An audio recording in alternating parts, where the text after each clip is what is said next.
Vous êtes fatigué? Bonsoir Libreville. Bonsoir. Mais pourquoi vous aimez la parole comme ça maintenant? J'essaie de voir si vous voulez rentrer, même personne ne veut rentrer. On peut continuer, dire à ceux qui sont dehors d'entrer, ceux qui sont à la cuisine.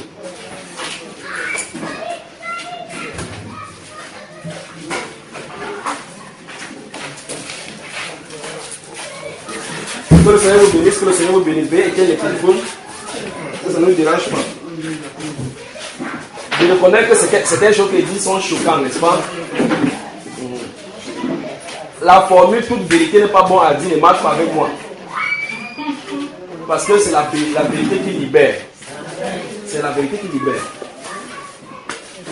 On peut continuer.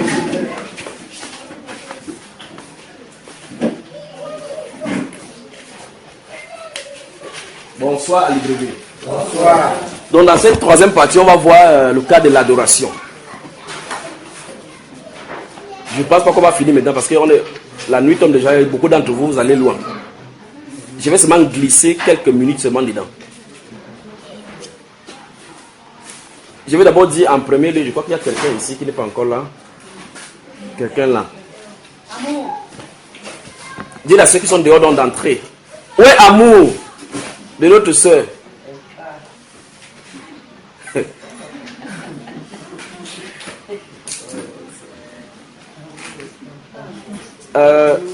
Si le Seigneur le permet, j'aimerais travailler avec les femmes demain. Avec les femmes de façon spécifique. Donc, demain, si le baptême, après les hommes, vous allez aller vous promener ou bien faire n'importe quoi quelque part, vous allez travailler avec les femmes demain principalement. Les femmes. Ou bien mardi, je ne sais pas comment on va faire cela. Demain. Ok. Donc, avec les femmes, je vais travailler avec les femmes demain après le baptême.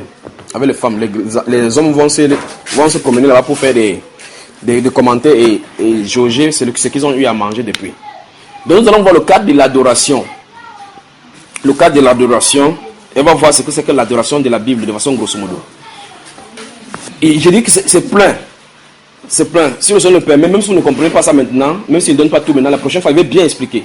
Mais il faut de façon sommaire que vous parviez à balayer de votre pensée ce qu'elle n'est pas l'adoration.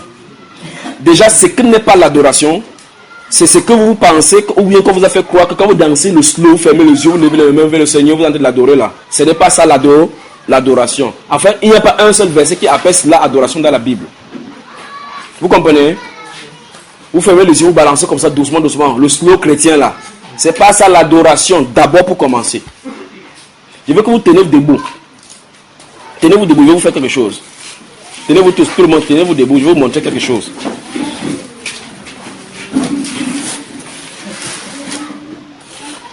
Bien-aimé, le Seigneur vous aime. Amen. Il dit le Seigneur vous aime. Amen. Le Seigneur Jésus-Christ vous aime. Amen. Veuillez vous asseoir.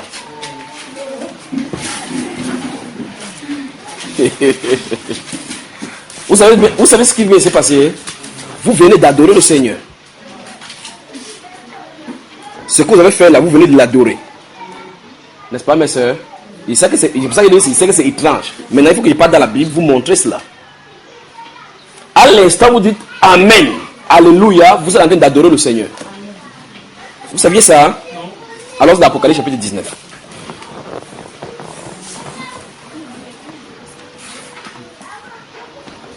Apocalypse, le chapitre 19. Que Dieu vous bénisse, que Dieu vous bénisse.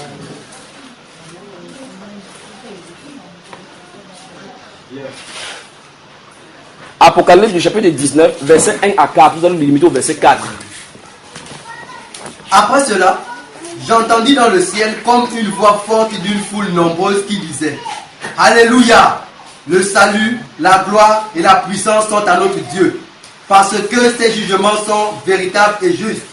Car il a jugé la grande prostituée qui corrompait la terre par son impudicité, et il a vengé le sang de ses serviteurs en le redemandant de sa main. Oui. Et ils dirent une seconde fois Alléluia. Donc nous sommes au ciel là. Et les gens sont en train de dire Alléluia, comme on dit sur la terre ici, d'accord? Continuons, écoutez bien, le verset 4 va nous dire quelque chose, écoutez. Et sa fumée monte au siècle des siècles. Et les 24 vieillards Et les 4 êtres vivants se prosternèrent et adorèrent Dieu assis sur le trône En disant. Amen. Ils adoraient Dieu en disant quoi? Amen. Alléluia. Vous avez vu l'adoration? Soulignez cette phrase. D'abord, on nous signifie qu'ils étaient à genoux. N'est-ce pas? On nous signifie là qu'ils étaient à genoux, non? Donc vous comprenez qu'ils ne dansaient pas un slow chrétien devant le trône. N'est-ce pas, mes frères et sœurs? La Bible déclare qu'ils étaient à genoux, ils sont prosternés devant Dieu. Ils adoraient Dieu en disant. Ils adoraient en disant Amen, Alléluia. Donc, Amen, Alléluia, c'est une adoration. Alors maintenant, c'est ceci. Voici la base donc de l'adoration biblique. Partout où on va partir dans la Bible pour voir l'adoration, il y a l'adoration, vous allez voir cet acte-ci. Ce n'est que ça que la Bible présente comme adoration. Vous n'allez pas voir l'adoration comme danse. Ton nom est la solution. Oh Yahweh, j'ai la chair de poule.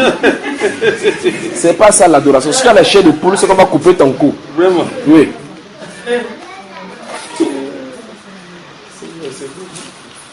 Chaque fois quand on va donner un passage, on va lire. Posez-vous simplement la question que est-ce que ces personnes dont on a dit qu'ils sont en adoration, est-ce qu'ils chantaient le slow, dansaient le slow? Posez-vous, vous allez voir que ça va vous faire rire seulement. Luc chapitre 24. Luc le chapitre 24. Vous y êtes? L'évangile de Luc au chapitre 24. Donc nous avons commencé par le livre d'Apocalypse chapitre 19. On voit qu'au ciel, ce qu'on appelle adoration n'est pas ce qu'on a de fait ici. On a dit que quand Dieu a frappé en jugeant les gens qui menaçaient les chrétiens sur la terre, les 24 vieillards et les 4 êtres vivants qui étaient devant le trône se sont prosternés directement. Alléluia, Amen. Amen, Alléluia. Ils adoraient Dieu. Vous avez vu l'adoration, n'est-ce pas, frère? Oui, oui. Voilà. Luc chapitre 24, verset 50 dit quoi? Luc chapitre 24, au verset 50, il est écrit. Il les conduisit jusque vers Béthanie. Oui. Et ayant levé les mains, il les bénit. Pendant qu'il les bénissait, il se sépara d'eux. Oui. Et fut enlevé au ciel. Écoutez bien ce qu'on va dire des disciples, oui. Pour eux, Oui. après l'avoir adoré, Oui. ils retournèrent à Jérusalem avec une grande joie. C'est qui on adore qui ici? Jésus. Donc quand Jésus est monté au ciel, il dit ton nom est la solution. Dans le slow chrétien. Non.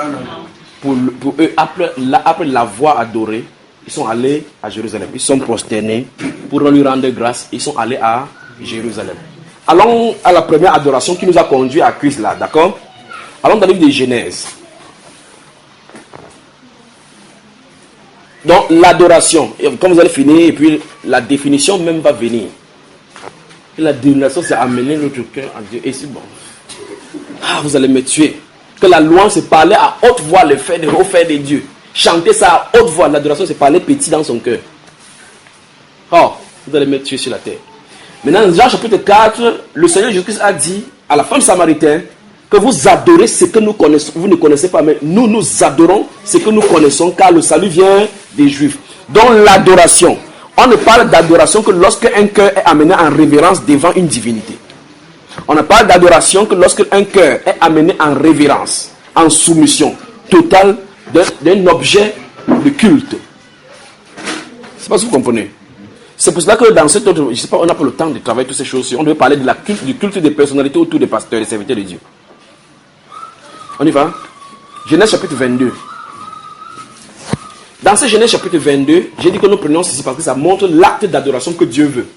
Dans ce Genèse chapitre 22, écoutez très attentivement. Très attentivement. Dans Jean chapitre 24, chapitre 4 dont j'ai parlé tout à l'heure, Jésus dit à la femme samaritaine, vous adorez ce que vous ne connaissez pas. Parce que cette femme lui disait, vos pères disent qu'il faut adorer à Jérusalem. Nos pères adorent sur la montagne. Quand on passe à la montagne, on va danser le slow là-bas. Quand ceux-ci partaient à Jérusalem, ils dansaient le slow. Notez Actes chapitre 8. Actes des Apôtres chapitre 8. Les certains passages avaient seulement cité parce que vous les connaissez déjà, d'accord?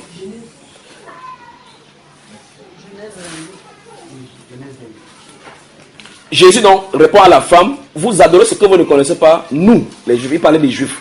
Nous adorons ce que nous connaissons parce que le salut vient des Juifs. Il dit, femme, écoute-moi très attentivement. L'heure vient, et elle est déjà venue, où les vrais, s'il y a un verset biblique que les gens se posent des questions, c'est ici. Où les vrais adorateurs adoreront le Père en esprit. Dieu est esprit. Et il faut que ceux qui l'adorent en esprit et en vérité. Ce sont là les adorateurs que le Père recherche. Ceci devait nous faire méditer, franchement. Ça, cette phrase du Seigneur Jésus, il dit, les vrais adorateurs que le Père cherche, c'est ceux qui adorent en esprit. Alors la question c'est, si on ne comprend pas d'abord ce que c'est que l'adoration, comment non adorer en esprit sera davantage compliqué pour nous. Donc il faut qu'on comprenne d'abord les actes d'adoration, ce que veut dire adorer. Vous savez, n'est-ce pas? Vous devez comprendre d'abord ce que veut dire adorer d'après la Bible. D'après la Bible, pas d'après les définitions que adorer, ça veut dire qu'on fait ceci. Chapitre 22 de Genèse, à partir du verset 1. Écoutez jusqu'à ce qu'il dit stop. Après ces choses, Dieu mit Abraham à l'épreuve et lui dit, Abraham. Et il répondit, me voici. Dieu dit, prends ton fils, ton unique, celui que tu aimes, Isaac. Va-t'en au pays de Morira et là offre-le en holocauste sur l'une des montagnes que je te dirai. Abraham se leva de bon matin, sella son âne et prit avec lui 2 serviteurs et son fils Isaac. Il fendit du bois pour l'holocauste et partit pour aller au lieu que Dieu lui avait dit. Oui. Le 3e jour, Abraham, levant les yeux, vit le lieu de loin. Et Abraham dit à ses serviteurs, restez ici avec l'âne. Moi et le jeune homme, nous irons jusque-là pour adorer et nous reviendrons auprès de vous. Voilà. À partir d'ici, on peut commencer à comprendre à partir de là. Si vous prenez la Bible, c'est comme ça, comme vous parliez tout à l'heure là des dictionnaires bibliques. Vous voyez qu'il n'y aura pas un verset qui va dire que adoration veut dire 2 points si prenez les explications. C'est pas comme ça. C'est en lisant verset après verset que vous mettez la pensée de Dieu à côté. Vous comprenez? Regardez ce que l'Abraham dit. Abraham prend 2 de ses serviteurs avec le jeune Isaac. Ils sont là, ils sont en train de marcher. Dieu lui a montré le mont Morija. Dans cette montagne-là, il y a une montagne spécifique où il doit aller pour sacrifier. Le jeune garçon va lui demander, je ne sais pas si j'ai lu le verset, ou bien c'est après, il va lui dire que mon père, enfin c'est après cela, que le père, voici donc le bois qu'on a fendu, où est l'agneau pour l'holocauste. Il va dire que mon fils, Dieu se pourvoira. Sur la montagne de Morija, Dieu se pourvoira. Vous avez compris ce qu'il dit? Abraham dit Dieu se pourvoira, pas que Dieu pourvoira, pas que Dieu va donner, Dieu va venir lui-même. Vous voyez la différence? L'agneau de Dieu qui enlève le péché du monde.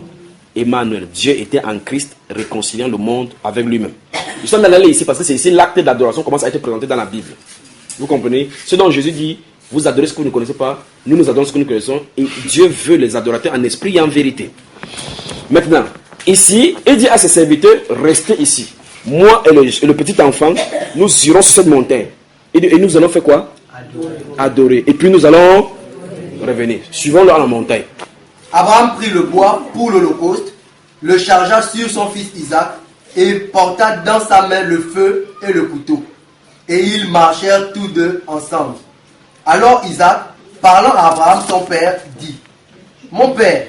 Et il répondit, me voici mon fils. Isaac reprit, voici le feu et le bois. Mais où est l'agneau pour l'holocauste? Abraham répondit, mon fils, Dieu se pourvoira lui-même de l'agneau pour l'holocauste. Et ils marchèrent tous deux ensemble. Lorsqu'ils furent arrivés au lieu que Dieu lui avait dit, Abraham y éleva un autel et rangea le bois. Il lia son fils Isaac et le mit sur l'autel, par-dessus le bois. Puis Abraham étendit la main et prit le couteau pour égorger son fils. Stop. Donc voilà ce qu'il allait faire, n'est-ce pas? Il devait faire cela et rentrer. Mais étant prophète, il a dit que je m'en vais adorer avec le jeune enfant, nous allons revenir. Donc il a prophétisé qu'Isaac ne devait pas mourir. Vous voyez cela, n'est-ce pas? Parce qu'il a dit à ses serviteurs qu'il devait revenir avec l'enfant. Mais ils doivent adorer. Donc il devait faire un acte. L'acte qu'il devait aller faire là, c'était l'adoration. Parce que c'est ce qu'il a dit. Il a dit que nous allons adorer. Moi et le jeune garçon, nous allons là-bas pour adorer. Et les deux sont en train d'adorer ensemble. Ce n'est pas lui seul qui a adoré. Ils partent pour adorer les deux. Alors, quand vous lisez cela, qu'est-ce que veut dire adoration? Là, ils sont arrivés devant le buisson. Ils disent que ton nom est la solution. Abraham, vous imaginez Abraham en train de danser comme ça là-bas? Vous imaginez Abraham qui dit que Isaac, tu as la chair de poule. Moi aussi. Oui. Vous imaginez le patriarche Abraham de faire des bêtises comme ça dans le champ? Non. C'est son serviteur qui va venir l'arrêter, qui est devenu dingue là, n'est-ce pas? C'est quoi donc l'adoration? Quand vous lisez ces choses, vous pensez c'est quoi l'adoration? Gardez seulement cela. Que les définitions commencent à vous venir dans le cœur, d'accord? Alors dans Matthieu chapitre 2. Dans l'Ancien Testament, vous allez voir ces mots figurés 17 fois. Et sur le Nouveau Testament qui révèle pleinement donc cet acte d'adoration. On y va. Matthieu chapitre 2. Notez aussi Matthieu chapitre 4. Donc vous allez voir que dans l'Ancien Testament, de façon directe, le mot adoration vient 17 fois. Dans le Nouveau Testament, ça vient 40 fois. 20 fois d'Apocalypse. Donc ça veut dire que l'acte, le seul livre d'Apocalypse contient le mot adoration 20 fois. Donc si vous voulez voir l'adoration, comment adorer, allez dans le livre d'Apocalypse, vous allez voir comment il est en train d'adorer. Enfin, on a lu un verset ici où on sait comment les gens se font, n'est-ce pas? Donc maintenant, il y a un enseignement, écoutez très attentivement. Je veux que vous suivez cet enseignement, c'est vrai que les enseignements sont longs parce que je suis obligé d'être long pour bien expliquer cela. Le titre de cet enseignement, c'est la prosternation comme signe de la soumission à la volonté de Dieu, à Dieu. Nous sommes dans quel livre là? J'ai dit quel livre? Matthieu chapitre 2, lisons le verset 1 à 11 et suivons ce qui est écrit là-bas. Matthieu chapitre 2, verset 1 à 11. Et puis notez aussi Matthieu chapitre 4. Jésus étant né à Bethléem en Judée, au temps du roi Hérode, voici des mages d'Orient arrivèrent à Jérusalem et dirent: où est le roi des Juifs qui vient de naître? Car nous avons vu son étoile en Orient et nous sommes venus pour l'adorer. Souligné. Ils sont venus, quand ils vont voir l'enfant, ils vont dire que ton nom est la solution. Ils ont quitté, fait 8 mois de voyage pour venir danser le slow, n'est-ce pas? C'est le slow qu'ils sont en train de danser. Non. Donc, nulle part dans la Bible, vous n'allez voir cette bêtise qu'on enseigne chez les pentecôtistes aujourd'hui. Que c'est ici que maintenant adorer le Seigneur. Mais le premier passage que nous avons lu dit clairement que vous dites Amen, Alléluia, vous allez adorer. Ok. Maintenant, vous allez comprendre maintenant, quand je vais définir d'une certaine façon, vous allez comprendre ce qui veut dire adorer en esprit et en vérité. On avance. Le roi Hérode, ayant appris cela, fut troublé et tout Jérusalem avec lui. Il assembla tous les principaux sacrificateurs et les scribes du peuple et il s'informa auprès d'eux où devait naître le Christ. Ils lui dirent: à Bethléem en Judée, car voici ce qui a été écrit par le prophète. Oui. Et toi, Bethléem, terre de Juda, tu n'es certes pas la moindre entre les principales villes de Juda, car de toi sortira un chef qui paîtra Israël, mon peuple. Oui. Alors Hérode fit appeler en secret les mages, Oui. et s'enquit soigneusement auprès d'eux depuis combien de temps l'étoile brillait.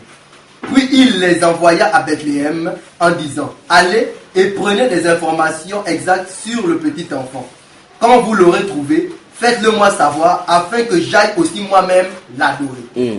Après avoir entendu le roi, ils partirent. Et voici, l'étoile qu'ils avaient vue en Orient marchait devant eux jusqu'à ce qu'étant arrivés au-dessus du lieu où était le petit enfant, elle s'arrêta. Oui. Quand ils aperçurent l'étoile, ils furent saisis d'une très grande joie. Ils entrèrent dans la maison, virent le petit enfant avec Marie, sa mère, Oui. se prosternèrent et l'adorèrent. Souligné. Vous avez vu, maintenant, désormais, chaque fois quand vous allez lire la Bible, vous allez voir, chaque fois quand il y a prosterné, il y a adoré. Vous avez vu l'Apocalypse, comment ils sont tombés à les genoux, ils ont adoré, n'est-ce pas? Vous allez le voir communément, vous allez voir ces deux mots-là arriver. Dans le livre d'Ésaïe, où il y a plus de l'adoration dans la Bible, dans le livre de Sophonie et dans le livre de Daniel, chapitre 3, puis dans le livre de Daniel, chapitre 3, il était question qu'on fasse une grande statuette. Vous vous souvenez, n'est-ce pas? Où Abed-Nego, Shaddai et là-bas, on décidé qu'ils ne vont pas adorer la statuette. Vous voyez? Il y avait une statuette où les gens devaient se prosterner. L'acte de prosternation montrait que tu es venu d'aller. Vous avez vu cela? C'est ça, on dit que au son des chalumeaux et des différents sons de musique, à ces sons-là, toute personne se fait prosterner et adore la statuette. On ne se prosterne pas quand on est dans ton nom, la solution au sol. L'acte, quand tu déposes tes genoux par terre, ça montre que tu vois un culte à celui-là. On appelle ça adoration. Vous savez ça, n'est-ce pas? Donc vous soumettez votre âme, votre esprit, votre corps à cette divinité. C'est ça l'adoration. Il domine sur votre vie spirituelle. C'est ça l'adoration. Vous comprenez maintenant? Notez ce qu'il veut vous donner. Notez. Vous avez vu donc que ces garçons, ces mages sont sortis loin de l'Orient. Ils sont venus, ils ont présenté l'offrande et ils ont adoré le Seigneur, l'enfant. Alors maintenant, donc à la naissance du Seigneur Jésus-Christ, il a été adoré. Quand il est monté au ciel, il a été adoré. Et la Bible déclare que comment on va dire enfin, permettez-moi de citer cela avant de vous donner les passages que vous allez noter. Regardez. Matthieu chapitre 4, où Jésus est tenté par Lucifer, par le diable. Là, en dernière leçon, il lui dit quoi? Prosterne-toi devant moi. Vous avez encore vu le mot, non? Prosterne-toi devant moi et adore-moi. Vous avez vu cela? Prosterne-toi devant moi et rends-moi un culte. Soumets-toi à moi, soumets ta vie spirituelle entre mes mains. Et puis Jésus dit quoi? et arrête de moi Satan. Il est écrit quoi? Tu adoreras qui? C'est pas ça qu'on a dit? Voilà, et Dieu, tu le serviras lui seul. Donc vous voyez effectivement que même Satan voulait l'adoration, n'est-ce pas? Notez donc maintenant ceci. Donc vous ne dites pas que, vous ne pensez pas que Satan voulait que Jésus danse le slow chrétien devant lui, n'est-ce pas? Notez Actes des Apôtres chapitre 24. Actes des Apôtres chapitre 24. Le verset 11.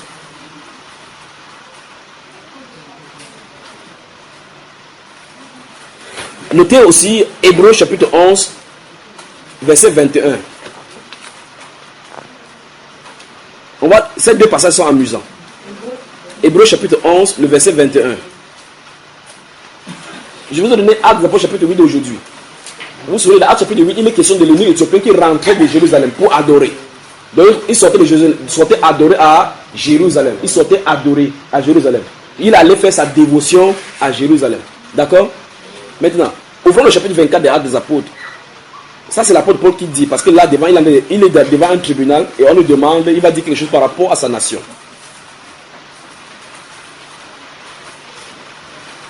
Actes chapitre 24, verset 11, qu'est-ce que ça dit? Il n'y a pas plus de 12 jours. Oui. Tu peux t'en assurer que je suis monté à Jérusalem pour adorer. Souligné. C'est l'apôtre Paul qui dit qu'il est allé à Jérusalem pour faire quoi? Adorer. L'apôtre Paul est allé à Jérusalem, il est entré à Jérusalem, on a dit ton nom est la solution. C'est ça, frère? Non. Pointe quelqu'un. Il dit que tu danses de Shakira. Et danse de Shakira. Ce n'est pas l'adoration. Ce n'est pas l'adoration. On avance. Hébreux chapitre 11. Hébreux chapitre 11 nous donne un compte rendu de Genèse chapitre 49. Donc le renseignement que vous allez lire là-bas, c'est tout dans le livre de Genèse au chapitre 49. D'accord? Il lit le renseignement qu'on donne dans Hébreux chapitre 11, le verset 21 dont je vous donne là. Ce renseignement se trouve dans le livre de Genèse chapitre 49. Vous y êtes? Allons-y. Verset 21. C'est par la foi que Jacob, mourant, bénit chacun des fils de Joseph. Oui. Et qu'il adora, appuyé sur l'extrémité de son bâton. Le monsieur avec presque 147 ans, il est en train de mourir, il marchait avec la canne. On dit qu'il a adoré, écoutez très attentivement, appuyé sur sa canne. Étant vieille, il sait que les sciences sur la canne, mes frères. Vous voyez que chaque fois que vous allez mettre votre musique là sur l'adoration dont parle la Bible, ça n'a rien à voir. Alors on est étrangement surpris où le pasteur tire leur enseignement. Vous lisez la Bible de fond en comble, vous ne voyez pas ce qu'ils sont en train d'enseigner par rapport à l'adoration qu'on vous a donné. Vous lisez la Bible, c'est une autre chose. Maintenant, allons voir, on dit ici que c'est pas la foi qu'il a adoré, prosterné sur son bâton. Allons voir dans l'adoration dont on a parlé ici dans le livre de Genèse. Allez dans le livre de Genèse dedans.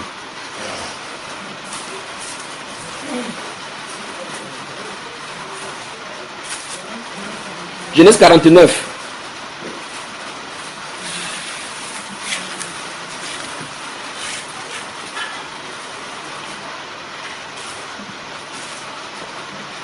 Vous y êtes? Genèse 49.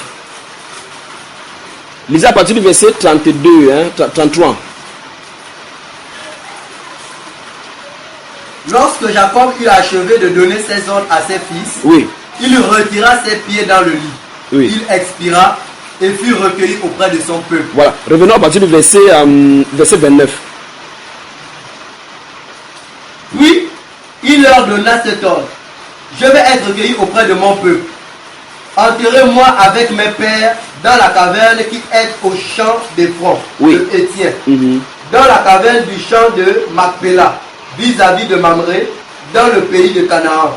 Oui. C'est le champ qu'Abraham a acheté d'Éphron, le Étienne, comme propriété sépulcrale. Oui. Là, on a enterré Abraham et Sarah, sa femme.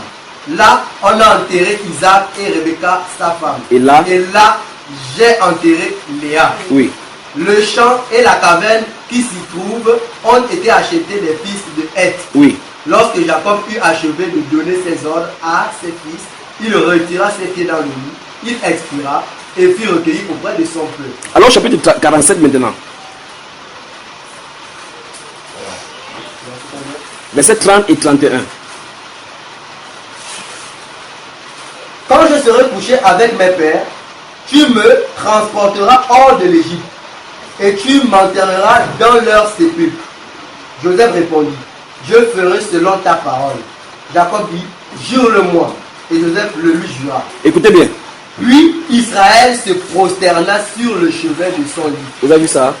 Sur le chevet de son lit. Et on dit que quand il a fini de jurer, il a prosterné. La Bible vient nous dire longtemps après que c'est par la foi qu'il a adoré, arrêté sur son bâton. Donc même étant vieux, là, le verset 27 là-bas en descendant dit qu'il avait presque 147 ans. Prosterné sur son bâton. Donc vous voyez, l'acte d'adoration, c'est l'acte de soumission totale de sa volonté devant le Seigneur. Particulièrement, regardez bien ce mot, particulièrement en se prosternant. Vous avez compris? Donc c'est ça l'adoration. Si vous comprenez que Jésus-Christ est Seigneur, vous devez savoir effectivement qu'on ne peut pas le servir avec les mains dans la poche. Vous comprenez cela? Je n'ai pas le temps de lire, j'aurais dû vous présenter cela dans la Bible. Vous allez voir effectivement comment les gens l'adoraient en se couchant, en se prosternant. Tous ceux qui le connaissent, c'est comme ça qui se passe. Mais le pasteur Paul de Pontivy aujourd'hui met la main dans la poche, il ne veut même pas se saluer. Il ne peut pas se mettre le genou par terre devant lui. Et la Bible déclare qu'au nom de Jésus, tout genou doit fléchir devant de lui. Au ciel, on a vu tout à l'heure que les anges, les 24 vieillards se prosternaient, mettaient la tête au sol. Le pasteur dit que si il se met à genoux, il va se salir. Que le Seigneur vous bénisse. Donc, vous allez rentrer. Que Dieu vous bénisse. Demain, plaise au Seigneur, on va aller au baptême. C'est moi qui vais vous baptiser. Pour une première fois, c'est moi qui vais vous baptiser. La prochaine fois qu'elle vient dans cette vie, il ne baptiserait plus. Ce sont les frères qui sont ici qui vont baptiser. Désormais. Vous devez savoir que vous avez une responsabilité vis-à-vis du Seigneur maintenant que vous avez ces choses-ci. Ce n'est pas d'aller courir vers les gens pour dire que non, sortez. Vivez la chose. Si vous êtes quelque part, sortez. Restez avec votre Dieu. Demandez que Dieu vous nettoie. Et puis maintenant, si on vous pose des questions, dites-leur que je connais maintenant la vérité. Dites-leur qu'on ne peut plus me tromper. Il dit que la vérité c'est où? Il dit ici. Il dit mais c'est la Bible qu'on prêche là-bas. Tu dis que mon cher ami, c'est de faire écouter les enseignements, tu vas quitter rapidement. Alors que le Seigneur vous amène, qui vous ramène de même plaise au Seigneur. Oui. Quel est le conseil que vous donnez? Moi je crois que tout ce monde-là. Il est devenu le porte-parole maintenant du monde. Je crois que tout ce monde-là, chacun prie dans une église. Oui. N'est-ce pas? Non. Ils ne sont plus avec toi, mon frère. Non. Parlez pour toi seul. Dis-lui de parler pour lui-même. Il cherche les acolytes maintenant. Non, moi je pensais pas. Ok. C'est le conseil qui devait être donné. Quoi. Oui. Au cas où. Parce que la bouche qui dit oui, c'est la bouche qui dit non. Oui. La bouche qui dit non, c'est celle qui dit Oui. oui. Bon, vous voulez poser la question, quel conseil je donne? Non, ça dit que moi je pensais. Chacun ici. Oui. Individuellement ou bien? Dieu va venir une église. Et quel conseil serait donné? Dans l'enseignement, je vous ai présenté le miroir des lieux. Le Saint-Esprit, pas moi, je n'ai pas de conseil à vous donner. Le Saint-Esprit a dit, où nous avons lu ça ici, de façon solennelle, c'est pourquoi mon peuple Sortez du milieu de... est né. Touchez pas ce qui est impur. Et je vous... Vous accueillerez. Ça c'est la Bible, je n'ai pas d'autre conseil. Je ne peux pas conseiller mieux que Dieu. Encore des préoccupations? Donc demain, venez avec votre habit de rechange, on va vous plonger dans l'eau au nom du Seigneur Jésus. D'accord? Et puis après ça, je vais travailler avec les femmes particulièrement parce que j'ai des choses à vous donner. Il faut que je vous donne ces choses-là. Que Dieu vous bénisse, que Dieu vous bénisse, que Dieu vous bénisse. Bonne soirée, bonne soirée, bonne soirée à Libreville. Bonne soirée. Que Dieu vous bénisse, que Dieu vous bénisse. Saluez-vous les uns les autres en se séparant.